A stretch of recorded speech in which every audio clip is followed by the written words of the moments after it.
Friends, நேற்று பார்த்தீங்கன்னா நம்ம எல்லாமே கம்ப்ளீட்டாக ஒரு எம்டி ஹாலை தான் உங்களுக்கு காமிச்சோம். ஒரு நாளில் பார்த்தீங்கன்னா இவ்வளோ வேலை பண்ணியிருக்கோம். இந்த வேலைகளை நீங்கள் பார்க்கலாம். ஒயரிங்க்கான வேலை எல்லாமே முடிஞ்சிடுச்சு இன்றைக்கி. ஃப்ரண்ட்டு ஸ்பீக்கர்ஸ்க்கான ஒயர்ஸ் இங்கே பாருங்கள். ஃப்ரண்ட்டு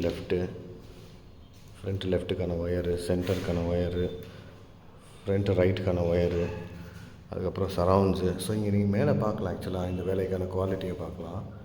எல்லாமே பார்த்திங்கன்னா பின் டு பின் பைப்பிங் தான் பண்ணி எடுத்துகிட்டு வந்திருக்கோம். பார்க்கலாம், மேலே ஃபுல்லாகவே பைப்பிங் ரன் பண்ணியிருக்கோம். சரிங்களா?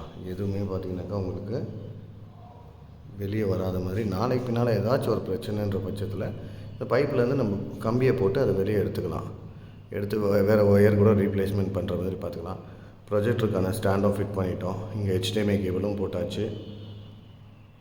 இங்கே பாருங்கள், ஸ்டேஜுக்கான வேலை முடிஞ்சிடுச்சு. ஸ்டேஜுக்கான வேலையை பார்க்கலாம் இங்கே. ஸோ ஒரு நாளில் பார்த்திங்கன்னா இவ்வளோ வேலை பண்ணியிருக்கோம்.